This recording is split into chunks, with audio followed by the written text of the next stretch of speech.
When Meghan Markle, a daughter of an African-American woman, married into British royal family, it was seen as a sign of more tolerant and inclusive times and celebrated across the political spectrum. Since then, many, especially on the political right, have grown very critical of this royal couple, partly because of their left-wing political activism, and because they are seen as hypocritical woke royals, who are just complaining about everything. I am not here to defend this royal couple or their political views, and I definitely do not agree with the unchristian left-wing woke ideology.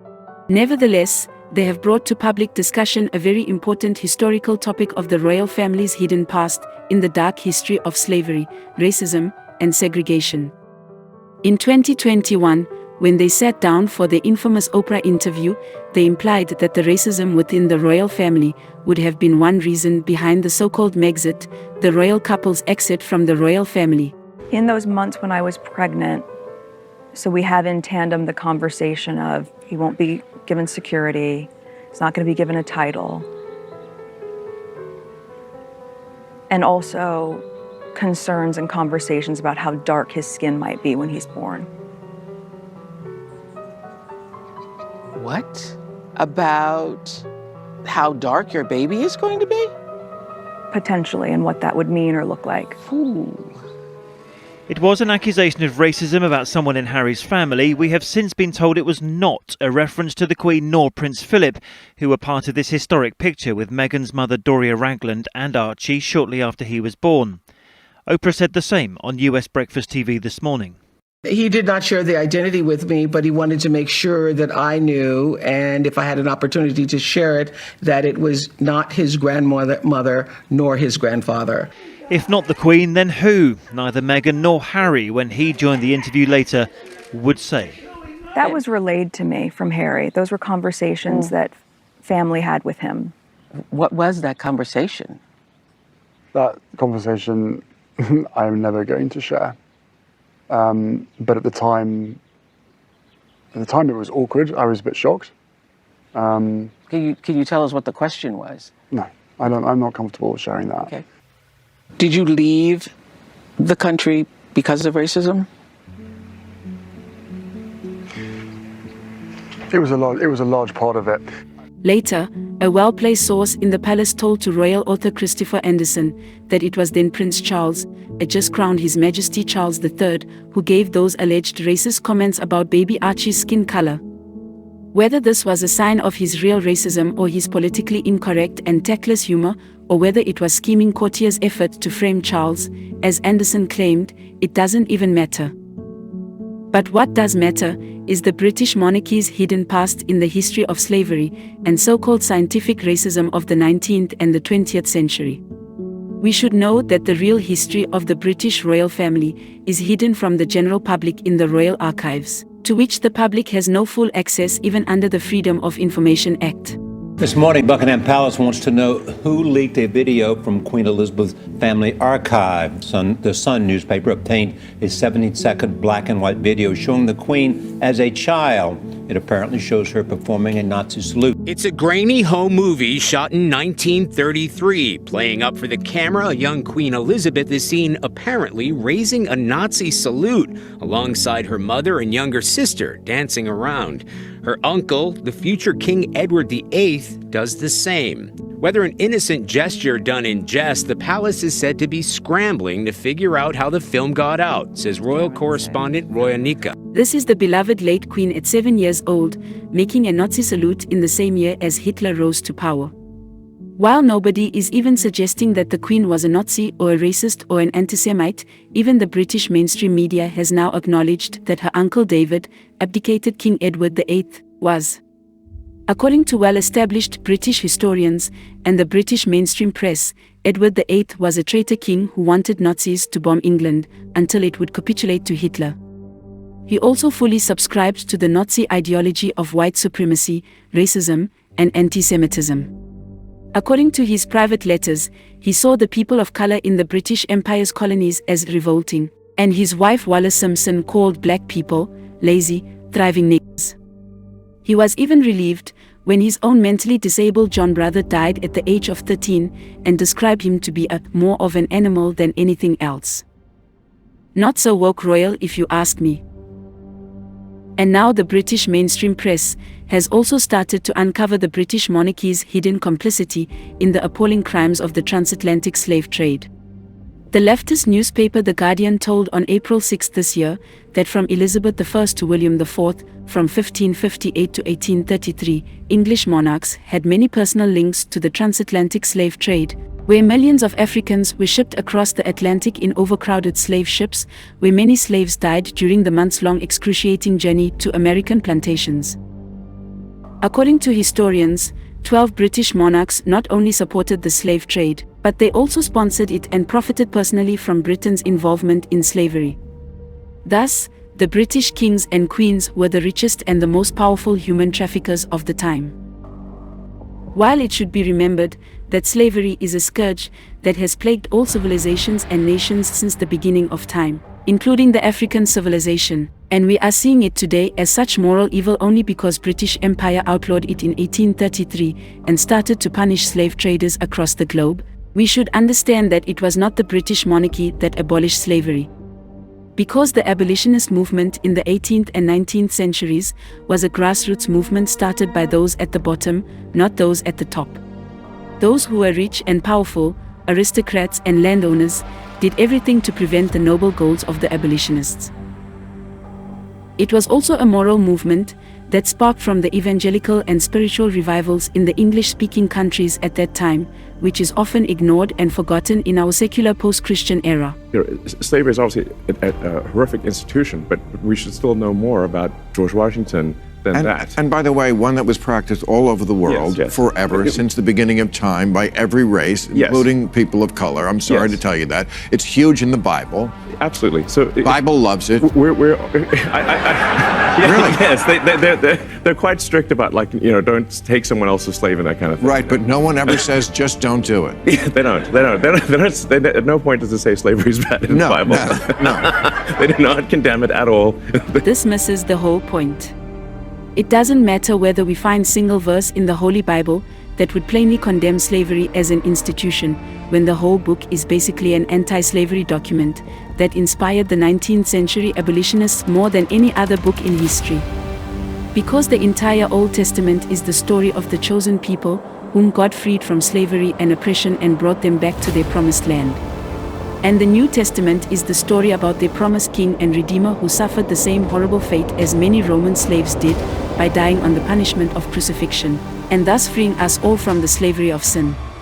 It is a universal story of the Savior who was anointed to bring good news to the poor, to proclaim release to captives, and recovery of sight to the blind, to set free those who are oppressed, and in whom there is neither Jew nor Greek, black nor white, slave nor free, male nor female. For you are all one in Christ Jesus. Even the slaves themselves were able to understand this, just by looking at the pictures in the illustrated Bible, as demonstrated in this moving scene from the Hollywood film Amistad.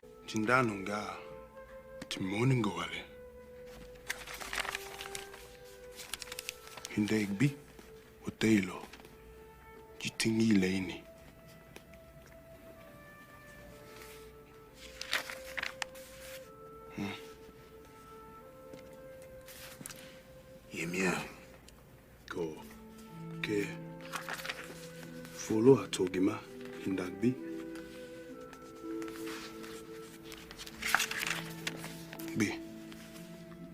B, ta jama anunga tabao.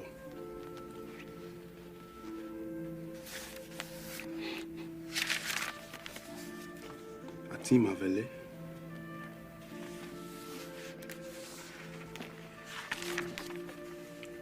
Tadenga vingiwe.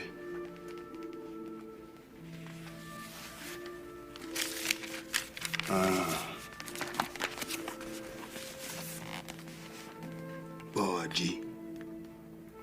Ajia boyeya.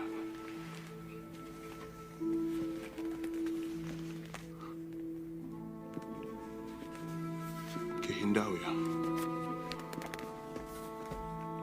Tigi huwa dema we. Tigili bi.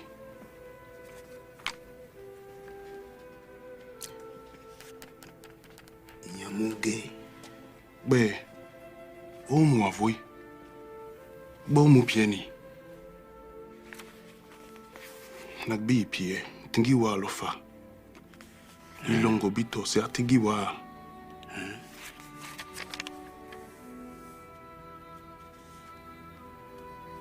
Nyanba.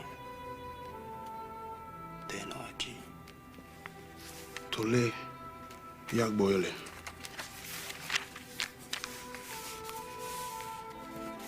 Tingiwa me boylo. Boejima. Confite al Dio onnipotenti, beate Maria e sempre Vergine. Tiliangie, puyon, Michele Arcangelo, Tibembe kulehum siamo apie. Beato Ioanni Baptiste.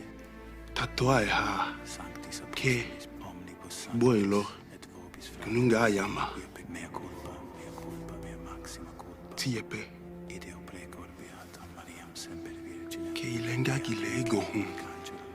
Beato Ioanni Baptista, Sanctos Apostolos Petrum et Paulum, omnes sanctos et vos fratres, orare pro me ad Dominum Deum nostro, confiteor Deum. Mimia, Beate Maria Pia Fea Lina, Jibaha, Arcangelo, Beato Ioanni Baptiste, Sanctis Apostolos Timua, et Paulo, omnibus sanctis et vobis fratres, qui peccavimus cogitationis. Nyamunyo. Millennia, broadly speaking, that's what we've seen. But I mean, we can talk about technical progress, Yeah. but the idea of moral progress, where does that come from? Why do we now think that, say, slavery is wrong or whatever? And again, it's fundamentally comes down to Christian theology. And this is the weird thing that I really didn't begin with any particular interest in Christianity. I had no particular interest in theology. And the kind of dawning realization, looking at the classical world, the pre-Christian world, contemplating how different it was, how strange, how many assumptions they had that seemed totally alien to me. And I thought, where do these ideas come from? And always, it's kind of like, trying to find an itch on your back, and then you get to it and you scratch it. It's so good. That's kind of what it's like, is that strange theological ideas that cropped up, centuries, often millennia ago, continue to reverberate through. It's like, I think it was at Keynes who said that people who think they've got radical new ideas are always in hock to some defunct economist. Well, our society, we're in hock to some defunct theologian invariably. So slavery is the obvious example. So people always say, well, why did it take so long for Christians to decide to get rid of slavery, that slavery was wrong? I mean, Christians always thought slavery was wrong, but in the same way that they thought kind of disease or poverty was wrong. But they just kind of assumed that it was part of what it is to be mortal. It's part of the inheritance of the fall.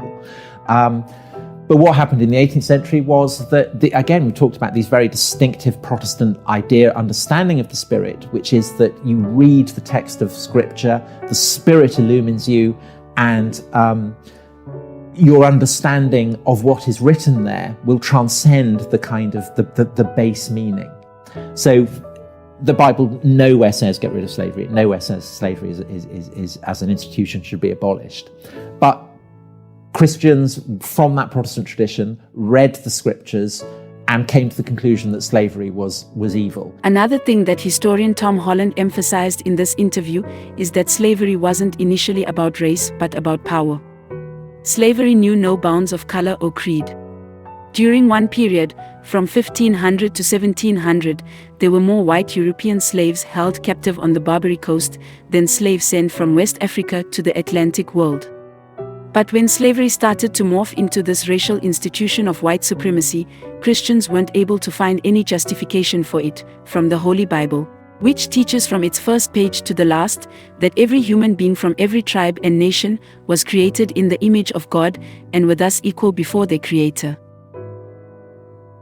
The leftist woke ideology doesn't want to acknowledge this Judeo-Christian heritage in the abolition of slavery and many other laudable Western achievements, because fundamentally, it is a very anti-Christian pseudo-virtuous religion that also tries to mimic the Puritanic Christianity in its key elements. But let's go back to British royal family, who now is supporting also this anti-Christian and anti-Western woke ideology. I was searching some academic writings on the topic through Google Scholar, and I found some evidence for the popular claim that Queen Victoria and her husband Prince Albert didn't only rule the British Empire at the time when it was fighting against the slave trade over the globe, but they also personally opposed the slavery and the slave trade in their public speeches. On the other hand, some history professors have claimed that privately, British aristocracy and royals would have supported the Confederate States of America during the American Civil War because they felt a kinship to the plantation and slave owners, as it followed a similar hierarchy to which the British upper class was accustomed. At the beginning of the 19th century, members of the British royal family, like Duke of Clarence and St. Andrews, later King William IV, defended openly the slave trade and mocked the nation's leading Christian abolitionists like William Wilberforce. While we should give credit to Western civilization's good deeds and judge its bad deeds, the history of Western civilization has not been a continuous progression or regression. It is like a sailing ship that from time to time has gone astray, but corrected its course when it realized its missteps or moral failures. And it has not been those in power who would have corrected its course, but those who have been unafraid to challenge the prevailing culture and entrenched interest of the powerful people. With this in mind, we should ask whether the British monarchy fought slavery in the latter half of the 19th century because it truly believed in the moral cause of abolitionists. Or was it just a good pretext for them to further the cause of British colonialism during the time when the continuation of slavery had become impossible, after the abolitionists had won public opinion to support their cause? If the British monarchy truly believed, like American founding fathers, that all men are created equal, then why it elevated people who promoted the so-called scientific racism at the beginning of the 20th century? Queen Victoria's husband Prince Albert wanted to knight Charles Darwin, and their son Edward VII knighted Charles Darwin's disciple, Francis Galton, the founder of the British eugenics movement and the scientific racism. The woke left and the liberal mainstream media aren't going to talk to you about this side of Western history. Because they want to associate racism with the political right, with those religious nutjobs from the American Bible Belt who teach creationism to their children. What they don't tell you is that the early Christian critics of Darwin's theory of evolution opposed Darwinism much more for social than religious reasons. During Darwin's own lifetime, his naturalistic explanation for the origin of species received a mixed reception from both theologians and scientists as well. And even today, some Christians see it as compatible with the Bible while others don't. My point is that this simplistic 20th century narrative about historical warfare between religion and science is wrong and misleading. In the 19th century, many prominent scientists were also theologians, and all pioneers of the scientific revolution were Christians who saw their scientific discoveries proving that, in the beginning, God created the heavens and the earth.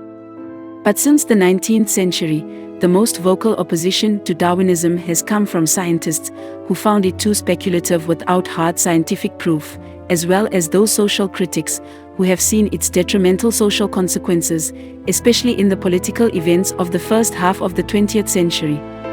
Because most of Darwin's early apostles were eugenicists, who believed in racial inequality and who advocated the banning of interracial marriages, and argued for forced sterilization of non-white minorities, as well as those they saw as genetically defective, such as the unemployed and the mentally ill.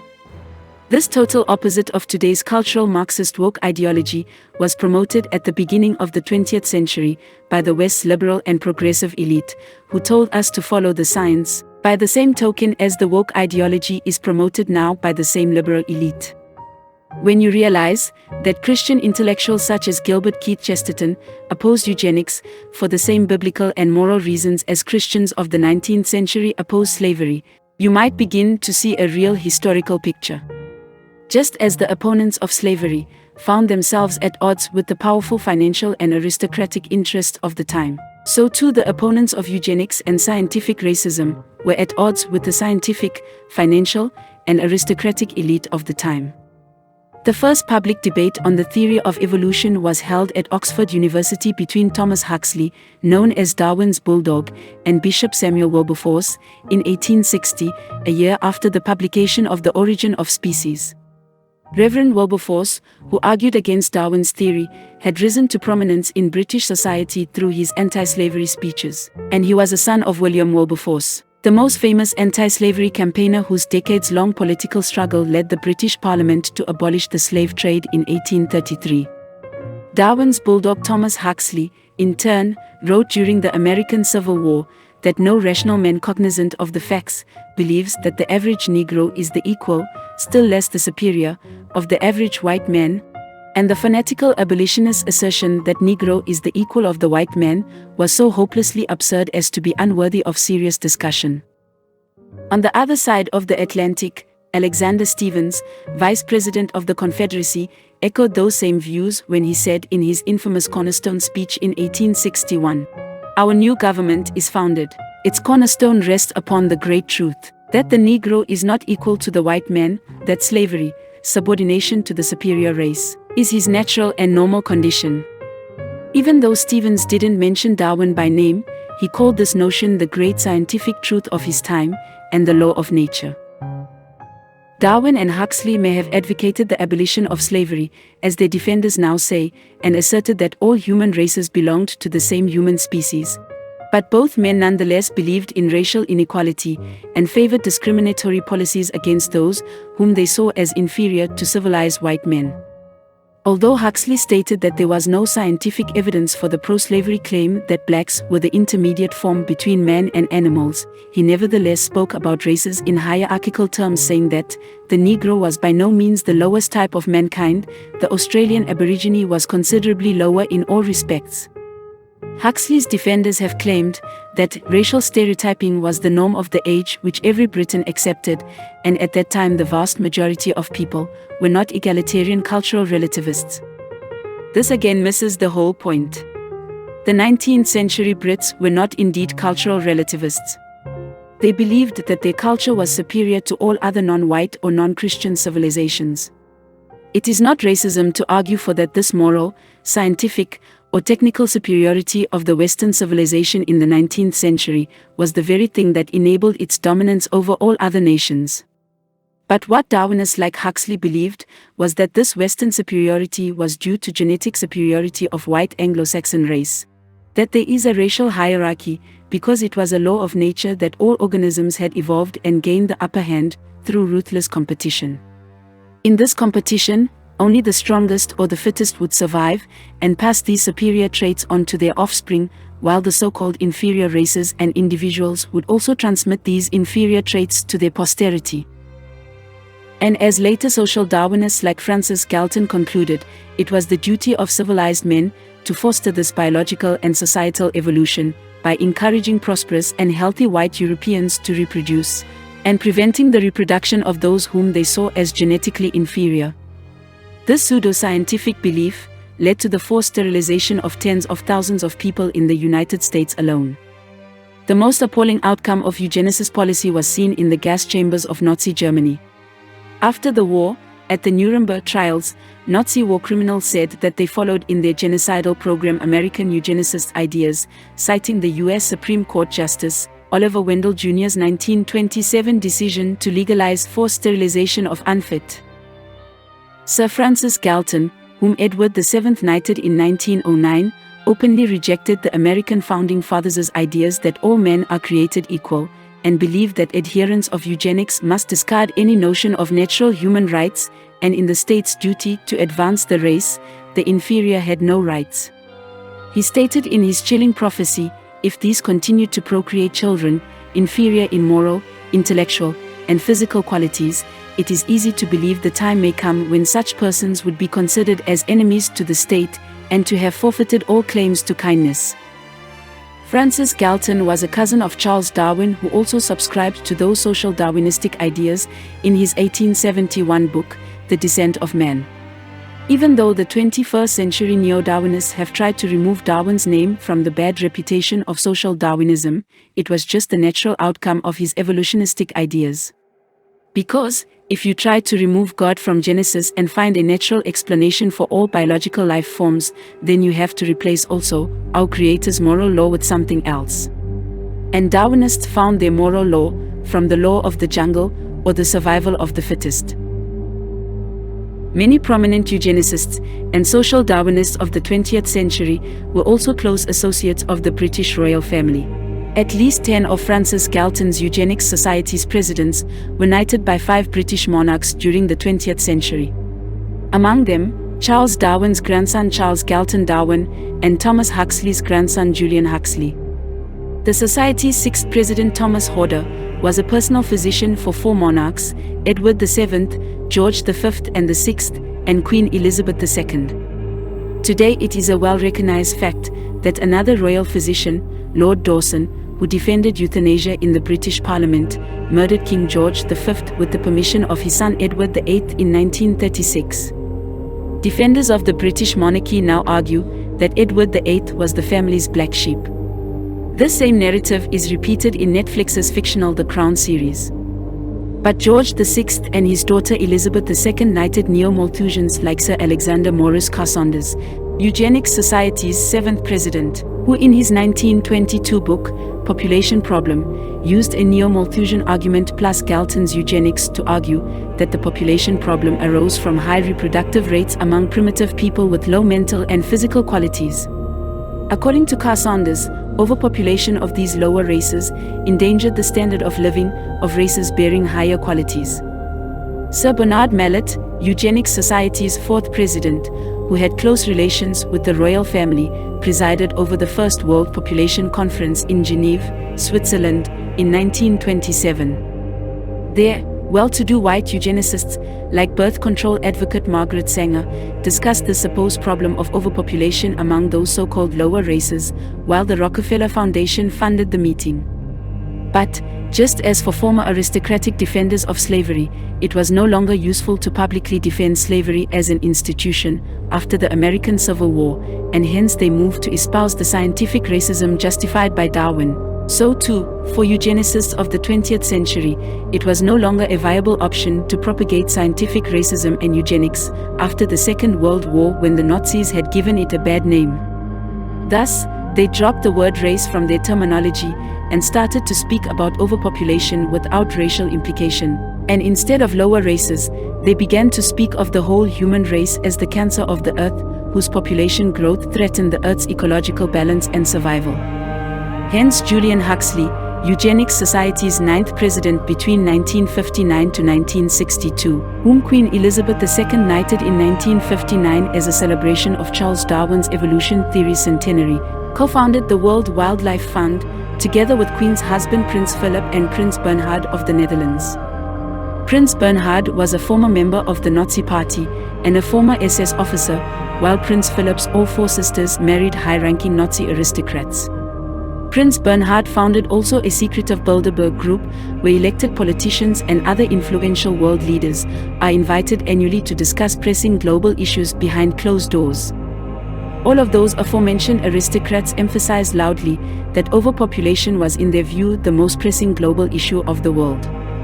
Huxley was hostile to established religions and believed that eugenics was to become the new religion for a brave new world. And yes, his brother Aldous wrote the science fiction classic Brave New World as a blueprint for the dystopian future that this eugenist elite was planning. Julian Huxley considered that society should favor the reproduction of intellectually superior classes and prevent the reproduction of the inferior ones. Although in some texts Huxley appears to be anti-racist, who proposed to replace the term race with ethnic group, in his other texts he wrote that black people were less intelligent than white ones. He was also the first to coin the term transhumanism as a new vision for eugenics, where the gradual fusion between man and technology would accelerate our biological evolution. It is a more progressive version of the early 20th century racial eugenics, which claims to no longer discriminate against people on their skin color. Julian Huxley was not in any way a conservative in his political views. Professor Paul Windling writes that during the 1950s, he redefined eugenics as socially progressive, in contrast to Nazism and Stalinism, and adeptly associated eugenics with a range of reformist movements, such as the popularization of birth control, the decriminalization of homosexuality, and abortion law reform. He personally lobbied for sexual liberation and the legalization of abortion in post-war British society. Eugenicists in the United States were doing the same, but their real goal was not to advance women's rights or gay rights, but to use those progressive movements as a tool to get rid of the unwanted population. Because it is a well-known statistical fact that abortion kills more Black Americans than any other factor, and it is more prevalent among poor and disadvantaged women, those whom eugenicists saw as genetically defective and whose reproduction had to be prevented. Huxley wrote, "The purely biological method of keeping the population up to standard by natural selection is, though effective, cruel and uneconomical. It involves wholesale destruction to make sure that the few types you want destroyed shall be included in the Holocaust. There is only one immediate thing to be done, to ensure that the mental defectives shall not have children." According to Wikipedia, Dr. Peter Lionel Cardigai, Eugenics Society's or Galton Institute's 19th president, was an English gynecologist and one of the first to support calls for the legalization of abortion in the United Kingdom. He was the central medical figure in the Abortion Law Reform Association in the 1960s and medical advisor to David Steele's private members bill that became the Abortion Act of 1967. In 1977, he co-authored a book defending abortion with Malcolm Potts and John Peel. John Peel was the Queen's personal gynecologist who attended several royal births, including those of Prince Charles and his siblings. 1967 Peel chaired the committee, advising the British government on what became the 1967 Abortion Act. In 1996, he was chosen to chair Galton Institute as its 20th president, after Peter Diggory left that position. Who knew that beloved Queen Elizabeth II, who was seen by many as a God-fearing Christian monarch, had such close personal connections to the act, which inspired the worldwide movement to legalize abortion in most Western societies? But is that surprising, considering her family's numerous Nazi connections? Kitty Kelly wrote in her 1997 book, The Royals, that Queen Mother, the mother of late Elizabeth II, supported white minority rule in Rhodesia, and by the standards of her time, she was excused for calling people of color blackamoors and nig-nogs. "She is not fond of black folk," wrote Paul Callan in the International Express, but these are, of course, traits typical of her age and class. According to the same author, Elizabeth's sister Princess Margaret said about the people of India, "I hate those little brown people," and dismissed Chedi Jagan, the president of Guyana, as loathsome, saying, "He's everything I despise, he's black, he's married to a Jew, and furthermore, she's American." So the reality is much worse than Prince Harry's and Meghan Markle's comments to Oprah would suggest. Prince Philip, the Queen's late husband, used to give speeches about the problem of overpopulation and appealed in them to the dark legacy of Thomas Malthus and Charles Darwin. In his book, An Essay on the Principle of Population, Malthus advocated killing the weakest and poorest in society to solve this so-called problem. Charles Darwin also, whose own theory was inspired greatly by Malthus's book, defended eugenics in his book The Descent of Man. King Charles III and Prince William have given too many speeches about the overpopulation. Jonathan Porritt, Charles's trusted advisor on climate change, has advocated abortion as the answer to overpopulation and has praised totalitarian China for its government-enforced one-child policy. Many leading thinkers of our time, like Elon Musk and Jordan Peterson, recognize that the idea of overpopulation is a scientifically flawed, outdated myth, and that the far more real threat is population collapse than is explosion. Jordan Peterson is spot on when he characterizes it as the most genocidal idea in the history of mankind. Yeah, well, and this idea that the planet has too many people on it, there's no sentiment more implicitly genocidal than that statement. So what do you mean too many people? Exactly. And what do you mean the planet?